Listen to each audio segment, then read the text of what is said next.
We talk a lot on this podcast about independent artists developing their careers and turning music into a full-time gig instead of just a hobby.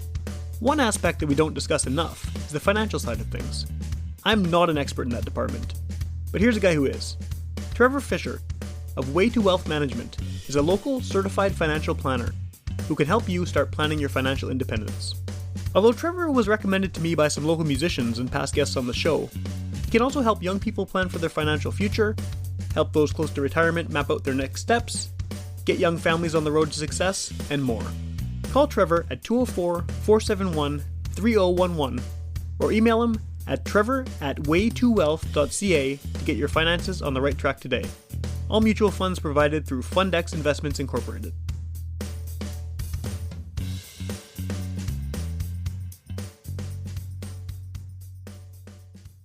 This episode is my conversation with the mysterious artist behind the famous Sandhogs.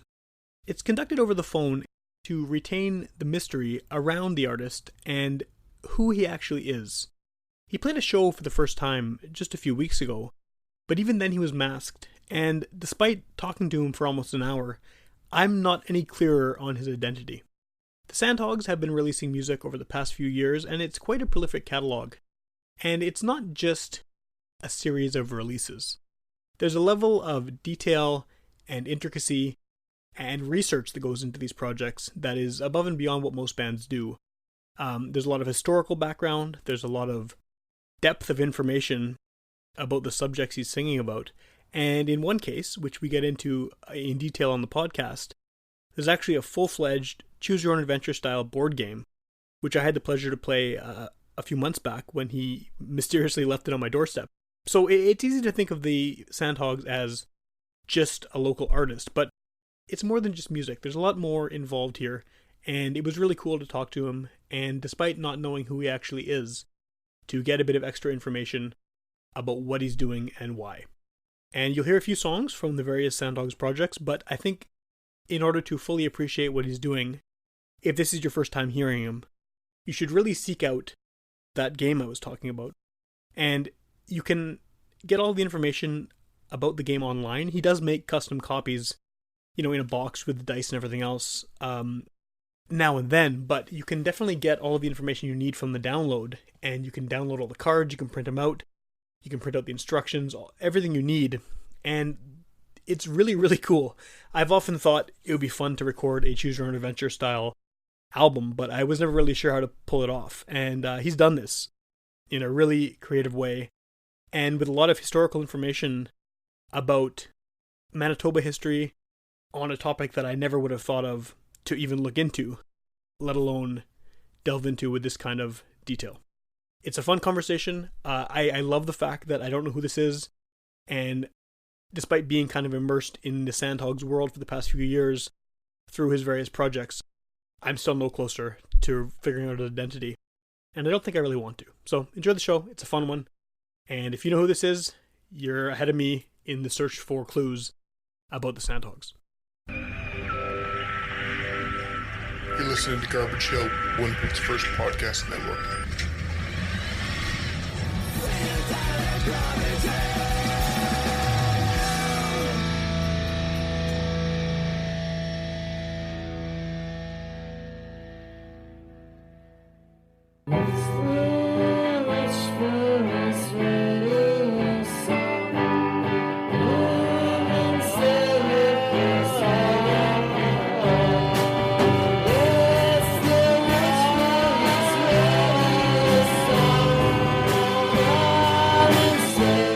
All right, welcome to Witch Police Radio. I'm on the phone again on this episode, and I'm speaking to someone whose identity is kind of a mystery, even to me. Even though I'm talking to you today, I'm still not entirely sure who you are, and I think that you kind of want to keep it that way, unless I'm mistaken. But I'm talking to the mysterious creator behind the famous Sandhogs project.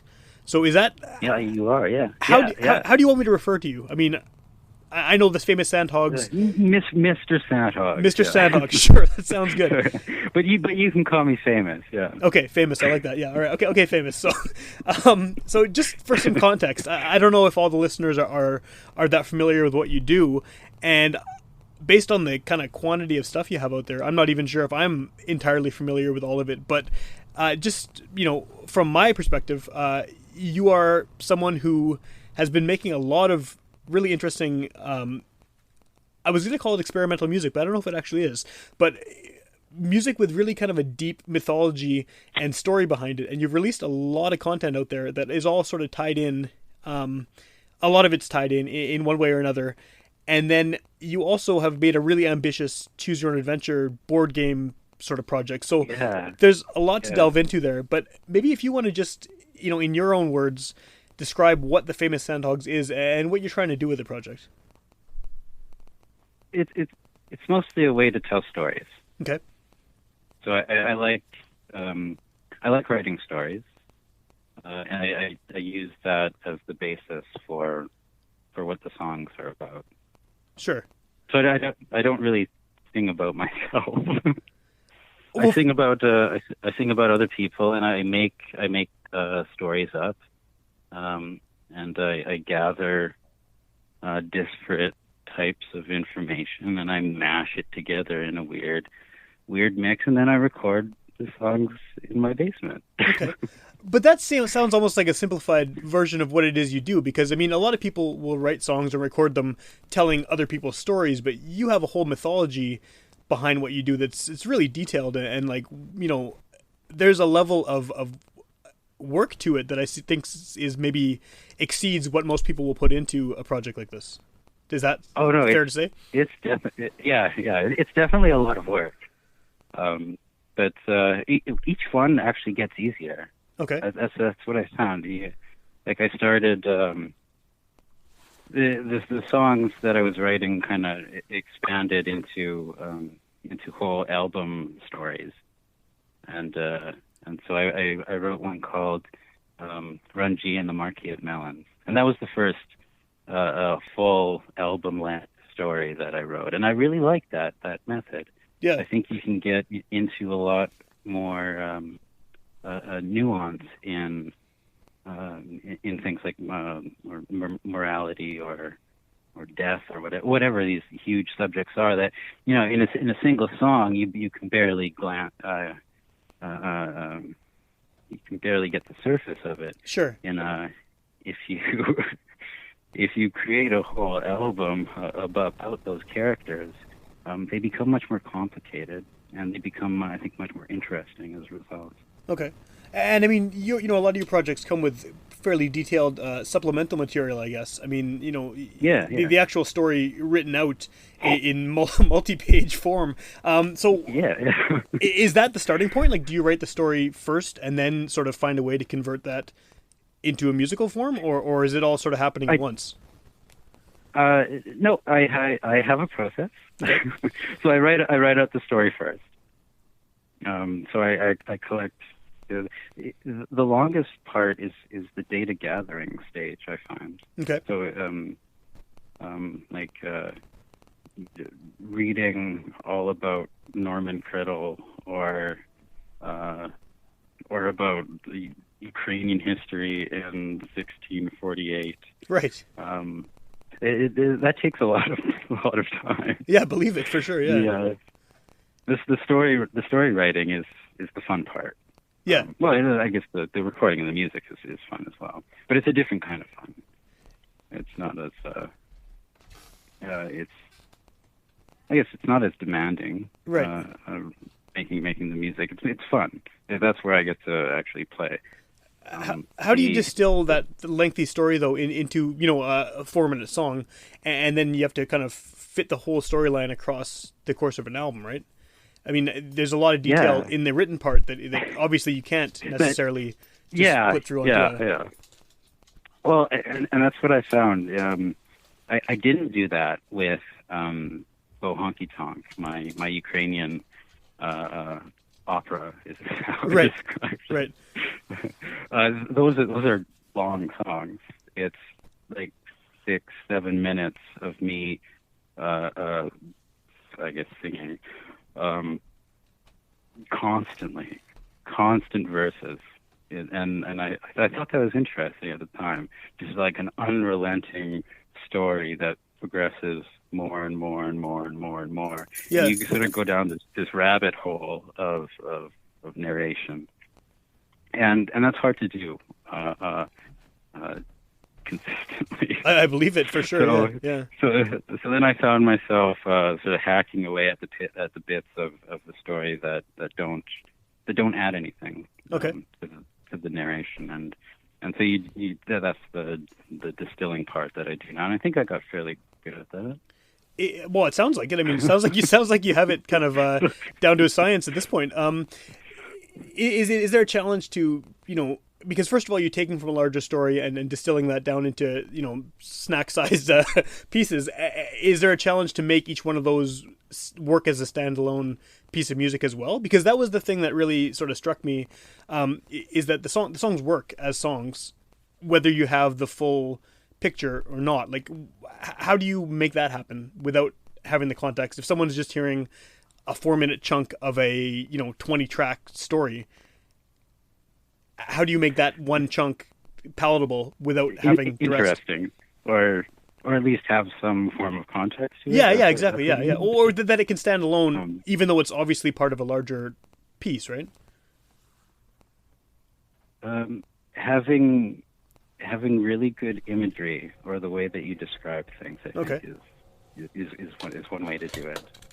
So to describe one of the monsters in Paris Green, Humbaba, as this sort of bizarre mash of different body parts of animals that has a mane of a lion's mane of intestines that's sort of oozing excrement out as it runs at you.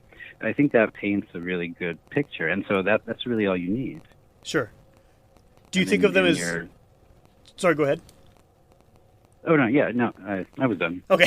I was going to say, do you think of them as maybe like scenes, individual scenes from an overall story? Like, or because a lot of them, I mean, especially on, what you're just talking about with that, the monsters and stuff, those are really kind of integrated into the overall story. Yeah. So is that just sort of a snippet of the story that kind of works? I mean, if you imagine it as a movie, would you think each of the songs would kind of work as an individual scene outside of the context, if that makes sense? I think so. Yeah. Or I guess the same way that you splice the music into these conversations, you find those natural breaks in the story. Sure. That contain those snippets. Yeah. Okay.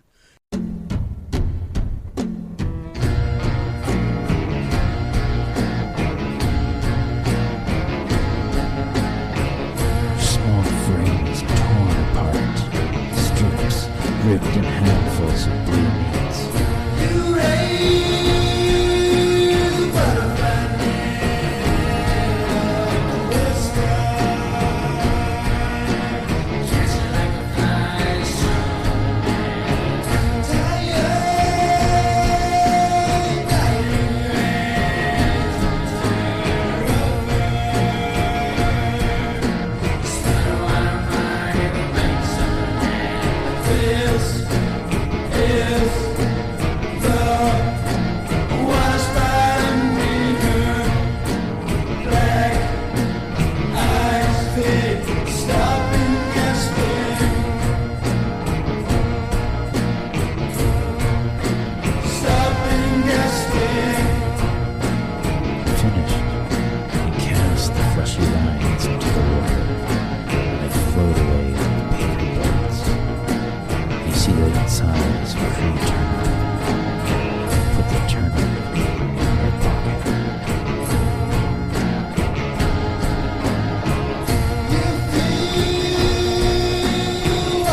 And then when you actually sit down to record these, are you playing all of the music on it, or do you collaborate with anyone else? Oh no, it's all me. It's all, for better or for worse. It's all just one. It's all just one person. So how long does the typical? How long does a typical album for you take to make from start to finish? From writing the story to figuring out how to break it up into scenes to recording it. Like it's got to be a pretty lengthy process, right? It's at one point I was able to do one about every 4 months. Okay, that's so not three bad. Albums a year. Yeah. It's manageable. So while I record the music for one, I'm able to write the story for the other. So it works well. Yeah, that I think makes it's sense. a different part of the brain that's operating where I can't. I don't think I could do multiple projects at once. Okay. I think that's hard to do for anyone, but I mean, with the level of complexity of what you're trying to do, yeah.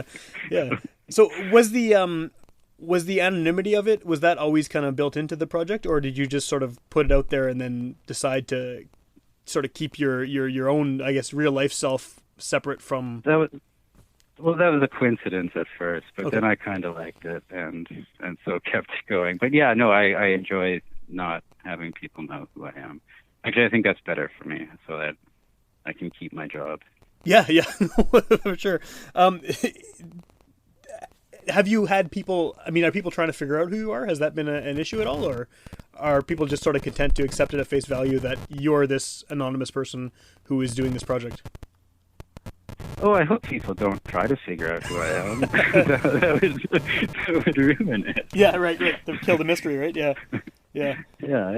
But I mean, some people do. Like I did perform live once. I was just going to get to that. Yeah, that was ago. Pretty recently, right? So how does that work? Are you like masked or something? I didn't see the show, but do you maintain the anonymity on stage as well? I wore a mask. Yeah. Okay. I had this old brown wooden mask, a full face mask that I sawed nose down off of it so that I could sing into the microphone. Okay. And so I wore that on stage, and I think it went fairly well. I'm not going to do it again. That was a little bit too much for me. Okay. One performance. One ever? Yeah, that's the only one. How do you perform those live? I mean, because again, it's just you, right? And I mean, especially with the mask and everything, and trying to maintain that kind of mystery about it. Was it just really stripped down versions of the songs, or how did you pull that off? Oh yeah. It was just I played with a dobro. Okay. And so it was just me and a guitar. And so some songs lend themselves better to that than others. Right.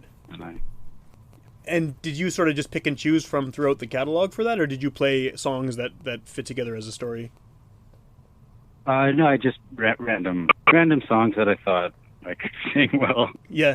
And not make a fool out of myself. Yeah. Well, the thing this is always I mean, I don't know if you this comparison makes sense to you, but what you're doing really reminds me of Jandek. I don't know if you've seen that documentary about Jandek, but like I love Jandek. Yeah. And like he kind of at one point just suddenly, after decades of that mystery, right? Just it came out in like 2012 or something. Yeah, and he's just playing festivals and stuff. Plays this concert. Yeah. So I mean, man, for like 30 plus years, that's what he did. That's dedication right there. Oh yeah. And there's the whole kind of cottage industry of people trying to figure out who he was, or figuring out what the songs mean, or trying to, and like I can see your stuff if you manage to keep it going for that long. Maybe not as high profile, but you have the same potential for like, what is this? Who is this? Like it could happen. You could get some weird filmmakers or something trying to track you down. The Winnipeg Jandek. Yeah, Winnipeg's Jandek. Yeah, exactly. Which is, it's kind of cool because we're in an era now where nobody is that. Like everyone is so, myself included, posting everything on social media, and your whole, especially if you're a performer or an artist of some kind, I mean, people go out of their way to share as much as humanly possible. And so you're kind of doing this weird old-timey sort of thing where it is mysterious. Yeah, and I'm not really getting anything financially out of this. I imagine most of the other people are trying to Probably. at least have some sort of income based. yeah, probably. Yeah. I'm fairly certain what I create will never do that. Right. But the fun part of it is creating the stuff. That's what I like to do. Yeah. That's the thing that gives me the best feeling. Performing is great for some people. It's not my thing, I think. Yeah. So I'll keep recording and making whatever weird music comes out of this. But that's all I want to do. Okay. That's the goal. Yeah, no, that's not a bad goal though, right? No, without I don't want to get it too into the whole who are you, and I don't want to drop any clues or anything. But I mean, are you someone who has played in bands in Winnipeg before? Are there people out there who might hear your music and be like, "Oh, I know who that is," or is it no? There's not gonna be some guy you played with 5 years ago or something that's gonna suddenly click and he'll be, "Oh yeah, I know that guy," or that's not a possibility. No, I highly doubt. I've never been in any bands before. Okay.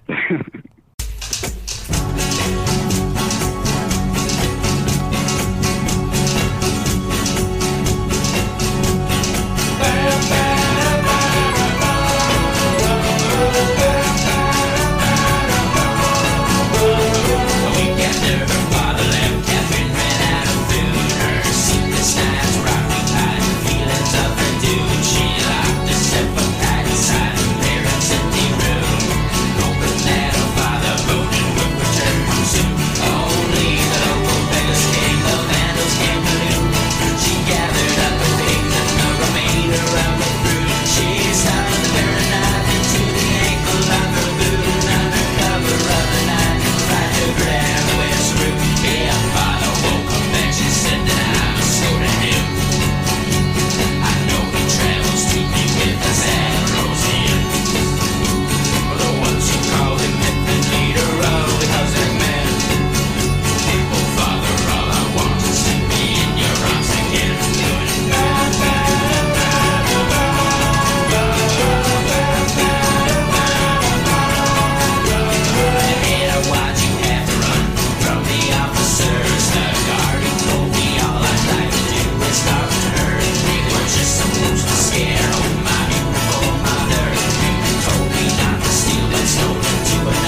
I guess, like, I know you said the making this stuff is kind of the goal for you. It's why you're doing it. But is part of it just like the challenge about whether you can do this? And I'm thinking, in terms of Paris Green and stuff. Like, when you have something so ambitious, is part of the goal just seeing if you can pull it off, or seeing what the logistics are of working it out? Yeah, well, see, I was trying to make something. I was trying to make everything the biggest, most complicated album I could try to make. Well, I think you pulled that off. It's pretty complicated. and so making the Marquis of Melons, then I had to create something even more complicated, and so I made Bohonky Tonk. Right. And then I had to outdo that, and so then I made a Manitoban-themed one about the Ralph Pearson, the provincial treasurer in the early 20th century for Manitoba, who shot himself in the bathroom of the deputy finance minister's office in the legislature. That's a great story, but that's super obscure. Like, I think that even a lot of people who think they know about Manitoba history are not going to necessarily pull that story out of the air, right? Like, it's yeah. Well, and that's the thing too. It's a great story. Mm-hmm. It's a really interesting, tragic, sad story about what happened to Ralph Pearson, and I hadn't heard that before, and I wanted a story about that. And so then I had to make it. Well, and I guess no one else is doing it, right? Then, yeah, for sure. So I guess, like, with the whole choose your own adventure concept, with the cards and I guess it's not technically a board game because it's not a board, but I mean, there's a lot of elements that you have multi-sided die, you have cards, you have very detailed instructions, and I played a few rounds of it, and like, the game works, which is I don't know if I can pull that off. I had to play it so many times. I bet, yeah. Just to make sure I made people play it incessantly in order to find out all of those, where something could go wrong. I mean, I missed something, or the narrative doesn't make sense. Yeah. And so I think it works really well. What's your favorite storyline? Where do you like to go in Paris Green? Well, the first time I played it, I died within minutes. Yeah, I watched that. Yeah, that was great. And I did it a few other times. I have. It's been a few months since I played it. I'm gonna have to drag it out again and try again, because I did it about 3 or 4 times, and there was still stuff. I after I finished playing it, I would skip ahead, look ahead through the book, and look at some of the cards that I hadn't seen yet. And so there's still been a lot of things that haven't happened for me yet in the game, which is really cool, because I mean, it gives it that replayable sort of element to it that I can pull it out, a month from now, 2 months from now, and try it, and I could have a completely different experience with it, which is really cool. Yeah. But I guess, like, going back to sort of why you're releasing things the way you do, that to me seems like it could be an actual game that you could have actually released as, however one goes about releasing a board game, and made it a real. I mean, it's a real physical thing, obviously, now, but you know what I mean? Like, you could have gone through some kind of formal process and made it into an actual product that people might want to play in large numbers. Like, I'm kind of glad you didn't, because it, again, adds to the mystery and the whole kind of mystique around what you do. But once you've put that much effort into it, and you obviously have, like, I guess what's the reason for still wanting to do it as a kind of mysterious DIY handmade project versus going the whole official route, I guess? Because then I would be stuck on that project for several years. That's a really good point. Yeah, for sure. Yeah. And so I would want to go on to something else, and I would get bored of it. Okay. and stop doing it. So I might as well not even do that and just create more stories. No, that's a good point, for sure. How many boxes did you make? Like, how many of the games are out there? I think there's about 10. Okay, so it's quite a few, yeah. 10 or 12, I think I've made. And what kind of? I made one for the Chaz, the former entomologist for the city. Oh, cool! Yeah, Taz Stewart. Just Stewart. Yeah. Yeah. I dropped it off at Poulin for him. I know he got that one. Do you know him, or just because of the insect element, you figured he'd be into it? Just because of the I knew he knew who Norman Criddle was. Okay, yeah, that makes sense. Yeah, I thought he would appreciate that. I sent some to the University of Manitoba entomology department. Cool. I haven't heard anything from that, and then I made a bunch. I made one for you. Yeah. Couple for I think CKUW. Yeah, I know Kent Davies had one that he played on air. Yeah. So that's cool. That was really cool. Yeah, it's super cool. I listened to that. It was great. But yeah, that's I guess it makes it even more of a special project too when there's only a few out there and you get kind of a hand. I mean, when I got it on my doorstep, I was pumped. Like, this is because I get a lot of CDs. I get a lot of CDs and tapes and things from bands, right? Like, just over the course of doing the show. But that is the first time I've got something that involved and big and detailed, and it was cool. Like, it makes an impact, right? You see it and you're like, oh, this is someone put whoever this is put a lot of work into this thing. So it's I'm glad you're doing it, whether it ever takes off or anything, and it doesn't sound like you even want it to, but I'm glad you're still kind of putting these projects out in the world, because it's very cool. I was going to drop it off earlier at your place, but when I drove by, there was someone outside. So then I couldn't go. Yeah. Have to wait till the coast is clear. For sure, and just drop it off under cover of night or something.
like with some of these projects, like that one, do you make custom versions if people ask you for them, or are the 10 or so that are out there, is that kind of the terminal number? Oh no, like more people have asked after I played at the Bulldog. More people wanted a kit, and I made it for them. Oh, nice. Yeah, cool. Yeah, so that was no, it's really nice that people like it. Yeah, so, yeah. Have you ever tried to have some kind of? I mean, I'm assuming no, because of again the mysteriousness nature of it. But have you ever thought about having like a game night for that game and just get a bunch of people who have it already to get together, whether you're there or not, right? I mean, you can maybe organize it and then just leave. Oh, yeah. Set up a camera or something. Yeah. A masked dungeon master. Yeah, exactly. Yeah. In or something. Because it has the kind of cult appeal, right? Like, I can see it being something that people get really deep into if you play it enough because of all the different stories and the level of detail. And you might be able to create some weird cult around it or something. Aside from the actual physical dice that you need to play the game, everything is in the download on Bandcamp. Yeah. So all of the story, all of the cards, the how to play Pearson, and the songs, obviously. It's all in there, so you can download it and print it off yourself. Right, so. And then you can get those dice pretty much any game store, I guess, right? Because they're just the kind of the standard. Yeah. So people should definitely do that. I, as someone who's played the game and listened to the album, I would encourage people to try. I want people to have game nights. Yeah. Yeah, for sure. So once download Pearson, bring your friends over. Definitely, yeah. I mean, I tried playing with my kids, but I think I need to try it with some adults next time, and it might be more enjoyable. I'm not sure, but I mean, you can play it by yourself too, right? It's this type of game that works as a one player. Oh yeah, definitely. I mean, you don't need to have a group. Yeah, you don't need friends. No, you can be a complete loner and you can still play the game and enjoy it. So what's next after that? Because I mean that seems like an extremely ambitious project. Just putting all that together, all the playtesting, like you mentioned, and the quantity of songs on that is a lot more than some of the other projects too. Just because there's so many options that you can take while playing the game. So how do you top that? Like, is there something? Do you have something more ambitious planned, or what's next? Not immediately, but the one that I'm recording right now, and so I've written the story for it, is a continuation of Bohonky Tonk. So it's an extended version of, or an extended narration, continuing off where Bohonky Tonk ended. Okay. And so it mainly follows Jan, the Polish priest, as he pays his dues for all of the evilness that he did in the first story. Okay. So it's really just me describing horrible things that happened to him. That's the whole story. It's great. I think it's a good story. So I'm making the music for that right now. Cool. I think I should be done that fairly soon. And then after that is a much more larger project, and I've only just started this. But it's going to be I don't know if it's like a horror story or a horror mystery story. Cool. Something like that. Based around the town of Molson. Okay. So Molson, Manitoba. Do you know what that is? No, I don't actually. I mean, the name sounds familiar, but Molson is probably familiar because it's like a very well-known Canadian trademark, right? So yeah, I know. Yeah. So that's who the town is named after. Oh, really? The Molson, the beer barons. Yeah. Okay, cool. So it's a small rail town. I guess it used to be a rail town, not anymore. East of Beausejour on Highway 44. Okay. So if you go from Beausejour to Seddon's Corner on what highway is that? I forget. 307 or something. I don't know. Okay. You've just passed Molson. And so you go south off Highway 44, and it's like a collection of, I don't know, maybe 50 houses, 50, 60 houses. down there. And that's the whole community? And that's the whole community. So it was a rail town. So the rail line was put in like 1908 or something, right. And they put in a post office there, and then a town sort of built itself up around that area. Cool. And so there's a haunted forest south of Molson. I haven't been in it yet. I intend to go to it, but I've heard some very spooky stories about people who have been. Oh, really? In the forest. I think I need to look that up. So that sounds kind of cool, yeah. So that seems like a good setting for a story too. I mean, you can't go wrong with a haunted forest at a rail town, right? Oh no, yeah. So and then I have to look up the history of the town, of course, as one does. And so you go to you go through all the old newspapers. And so this will interest you. Yeah. going through old newspapers. I know you're a journalist. Yeah, that's Oh, and also like archiving old shit that no one else cares about is definitely up my alley as well. So yeah, I can see the appeal. There's a whole bunch of really weird deaths that have gone on just right in that small little area. Oh, really? So you had some of the first. Apparently, this area was like a hot spot for illegal stills. Okay. So there was like a gin or a whiskey area, and you had all these houses that came over from Germany, Australia. I think there was quite a big Italian population there at one time who tried to farm the land and found that the area is actually pretty swampy. Okay. And so what they would do is supplement their income with illegal stills. And then because they're near a rail town, they use the rail line to transfer all of the alcohol into the city of Winnipeg. That makes perfect sense, yeah. I think as soon as we're done on the phone here, I'm going to look up that town because that sounds pretty cool. And so there's one, and so of course the RCMP tries to stop this. Of course, as they do, yeah. And so there's this one guy named William Eppinger that got caught. He was like a stakeout. So these two RCMP officers were walking through the bush trying to, catch him in the act. They would just look around for any houses that had lights on at night. That was pretty much what they did. And if a house did have a light on, they would go check it out. And sure enough, at this place, this guy had a illegal still, and the guy shot one of the officers, and he died. Oh, really? Wow. And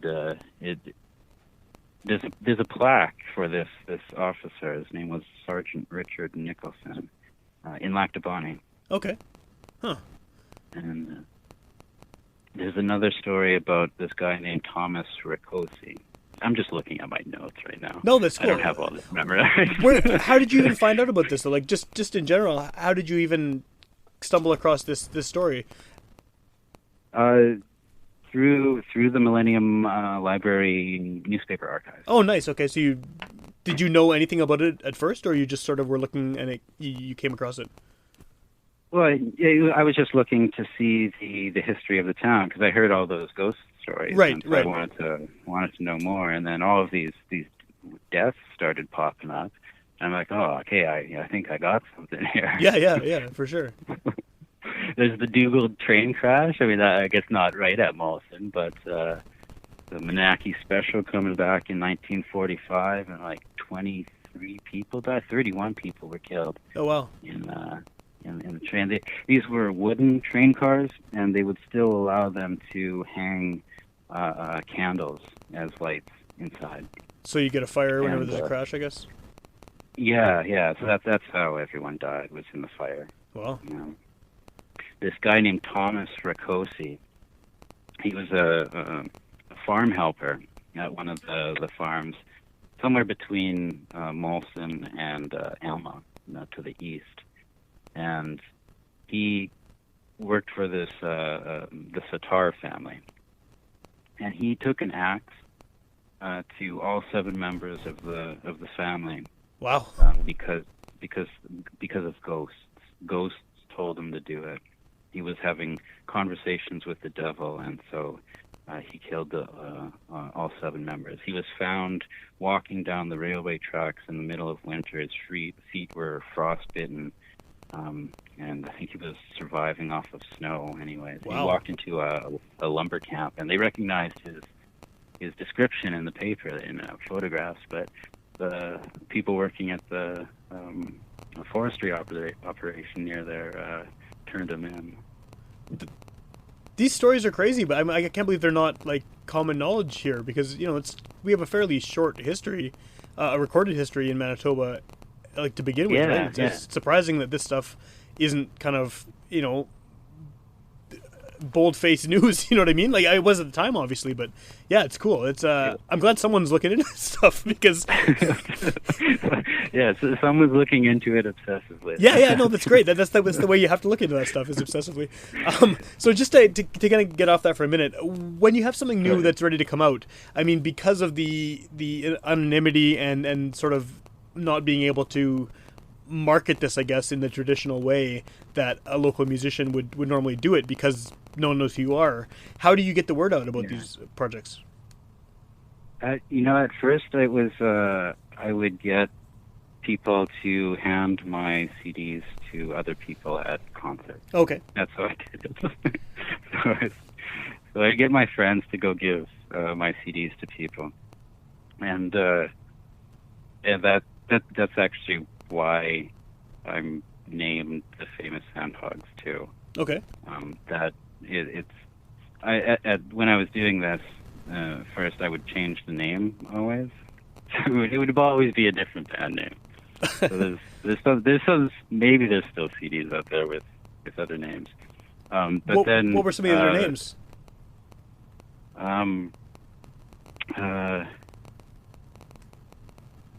Oh man, I can't even remember now. The Stolopin Neckties. Metallica. That's a good one. Oh man, I forget the rest. There were a lot. The Epigeneticists. Okay. So these might still be out there. Some of these CDs. Someone might still have them in a box somewhere in the basement, and they could. Yeah, most likely they were thrown out. They weren't very good. Right. But then someone wrote about it in, I think, the Uniter. Okay. And the band that they published was the famous Sandhogs. So then I was stuck with that name. I thought, oh, now I have to keep this. Right, because there's some There's kind really of no thought in. Yeah. It was just a random name. Is that still the method, though, the handing CDs to people, or how do you kind of get the word out? Yeah. Yeah. No, I leave CDs all over the place. So and that works better with the smaller albums, where you don't need a USB to contain all of the 100 songs on an album. You don't need dice or cards or a box. Yeah. It's much more portable. Yeah. So yeah, I still do that. Cool. I hide CDs at the Millennium Library, the chapters. Nice. McNally Robinson, I think there's a couple there. Or at least there were. They probably threw them out. It's very literary places you're living them at, the libraries, bookstores. Yeah. Or the other main area where I would leave them is washrooms. Okay. So just right on the stall. Well, that's definitely a unique way to do it, for sure. I mean, someone will pick it up. Whether they take it home and listen to it or not, at least they're going to look at it, right? Yeah. If they're brave enough to pick up something in a washroom. Yeah, you probably got them at that point. Yeah. And it's all online as well, right? Most of it is on Bandcamp, I would guess, at this point. Oh yeah. Everything's online. I really like Bandcamp as a media source. So yeah, I just put up everything there. Okay. And you can download it for free. And is that sort of where you would point most people to if they want to check out some of your stuff? Like, without, if someone's hearing about you for the first time on the show, and they say, "Oh, I want to look into this," like Bandcamp is probably the best spot, I guess. Oh yeah, definitely. It has everything I've done. Okay. Download them all. Is there a starting point, do you think? Like, what's the kind of ideal way for someone to... Because, again, it's your stuff has a lot of depth and a lot of detail, and a lot of it is very lengthy in terms of, there's 100 songs or whatever. Like, what's the best way for someone to kind of get into the whole weird Sandhogs universe? Dive right in. Do the hardest one. Do Paris Green. Paris Green. Yeah. Okay. Just jump right into it. Thea's Mammon was a really good one. I like that one. Yeah. I'm still fairly proud of that one. That's a 7-album epic on the rise and fall of a greedy planet of slugs. But that's dense, though. Like, the story is dense. Like, I mean, it's not an easy read just to pick up off the street. No. I mean? It's, I think I had some pretty good songs off of that. Yeah, for sure. Yeah. Okay, well, cool. Not all of them are going to be good, but no, when you have that many, you can't. Your track record can't be 100%, right? Yeah. But no, I mean, like, I would rather create more. I would rather create 100 bad songs than one good one than just one good one. Right. Well, especially when you're telling a story too, because you need to have all of those elements of the story in there. You can't just put out, here's my hit single, right? You're not a singles kind of. Yeah. So, and then within any narrative, there's peaks of action, and then not much happens. Yeah, for sure. I'm really glad you're doing this. I hope that the anonymity, you can keep that, because I think it definitely adds to the kind of weirdness of the projects, and I think it helps make them sort of desirable, I guess, if that makes sense, because everyone I've talked to about this is really like, oh, really? No, you don't know who this guy is? Like, and I think that mystery kind of makes people more willing to sit and listen to what the story is, and then from there they appreciate the story and appreciate the songs and how those are kind of derived from the story. So I think you're doing it right, whatever it is you're doing. I don't know if everyone would agree with me on that, but I like the way you're going about it. If the focus is on the story, on the songs, then I'm doing my job. Yeah. So don't care about the author. Ignore him. No. The author is irrelevant. It's just the songs and the stories. So Bandcamp, again, is the best place to find your stuff. Are you interacting with anyone on social media? What's the best way if someone wants to send you a message and say, hey, I'd like to hear this, or I really dug this, or what's your best mode of contact, I guess? I have an Instagram and I have Twitter as well. Okay. At Famous Sandhogs, I think, for both of them. Yeah. And you're fairly active on both of those, I think. Yeah, I mean, I've seen a lot of your stuff. Yeah. Cool. Yeah. Okay, awesome. Yeah, well, I mean, it's a pleasure talking to you. I'm glad to finally, not put a face to the name, or not even have the name, but put a voice to the stage name, and learn a bit more about it. If people want to hear more episodes of this show, you should go to witchpolice.com. All 400 and whatever episodes are there for free downloads and streaming. And this show also airs on Sunday nights at midnight on 101.5 UMFM.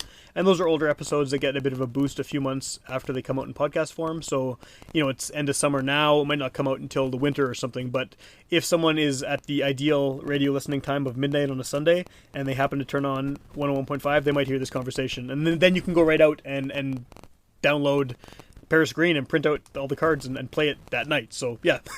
It's kind of an extra bonus, right? Yeah. So yeah, please, everyone who's listening to this, go check that out right now. I have a video on my Witch Police Facebook page of an attempted trial run the first time I tried playing the game, and I think that shows pretty well, what the mechanics are of it and everything. So if anyone wants to check that out and just to see what we're talking about here, I would encourage that as well.